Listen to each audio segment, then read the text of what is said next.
couple of years ago, I felt my playing was stuck in a rut. I felt burnt out, and I also felt a bit distracted. I needed to regain my focus and once again try to unearth some new concepts for my own playing. Turns out practice is a lifelong process.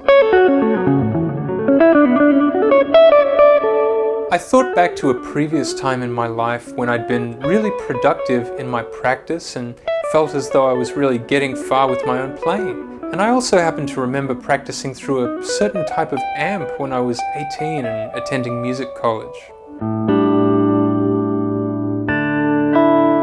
Perhaps it wasn't the greatest amp in the world, but I felt that I could use that to my advantage because it tended to give me a brutally honest idea of my own playing. So a couple of years ago, I ended up having what turned out to be a lot more time on my hands than I had expected. I inevitably started searching through the internet, just looking at guitar gear. I think that's a favorite pastime for a lot of us. And I happened to stumble upon the exact same amp that I'd used those years ago in a practice room when I was 18. The amp was a vintage Peavey Audition 30.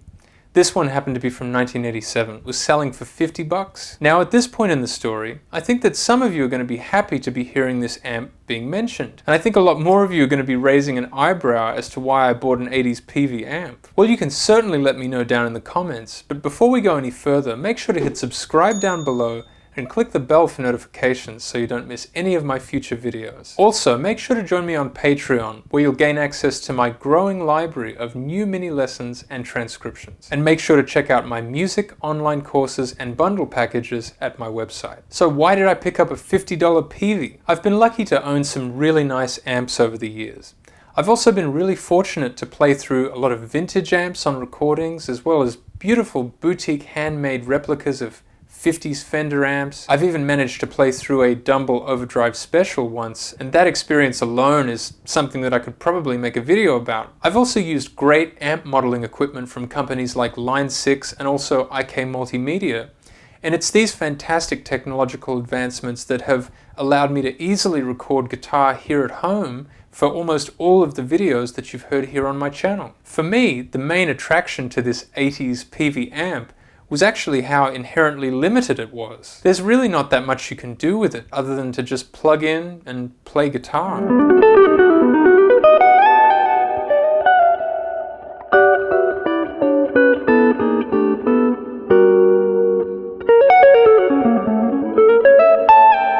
You can adjust the gain levels, and of course it does have a basic EQ, but that's about it. You can switch it into a kind of a dirty sounding channel, but that's not really what I use it for. Turns out I've gotten a lot of really focused practice done with this amp, and I've also used it just for sitting here and composing pieces of music. I usually run this amp just plugged into one pedal.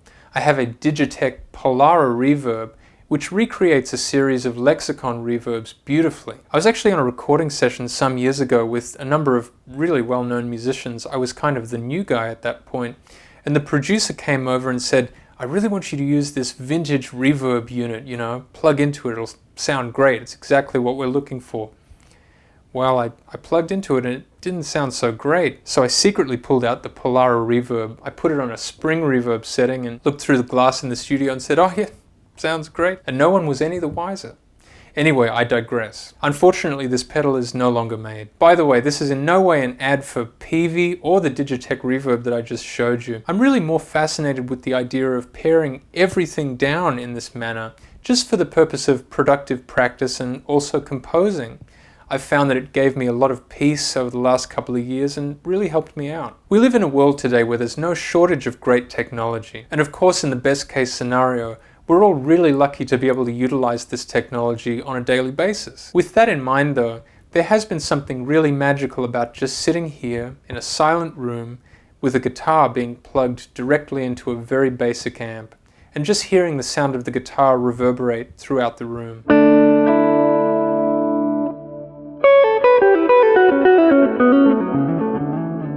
Whether you like it or not, you can't hide from how you really sound with this amp, and I believe that that kind of brutally honest truth has changed the way I play, and it's strengthened certain areas of my playing that may not be immediately apparent to someone who's listening, but I certainly know about it. And by the way, all things considered, I actually think the amp sounds pretty good. I suppose Peavey amps are fairly ubiquitous. You can find them in just about anywhere in the world, and they're usually fairly cheap. Perhaps those factors make this amp a pretty easy target for critique. And while it might not be something that I'll be taking into a recording studio anytime soon, I will be holding on to it because I think it's a great little amp. Anyway, that's been my experience with this little amp. Let me know what you think in the comments. Do you own a Peavey? Did you start out with a Peavey? Maybe you love it, maybe you hate it.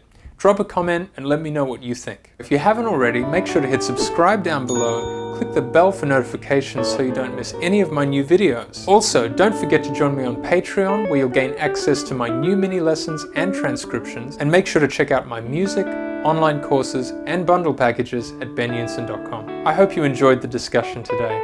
I'll see you next time.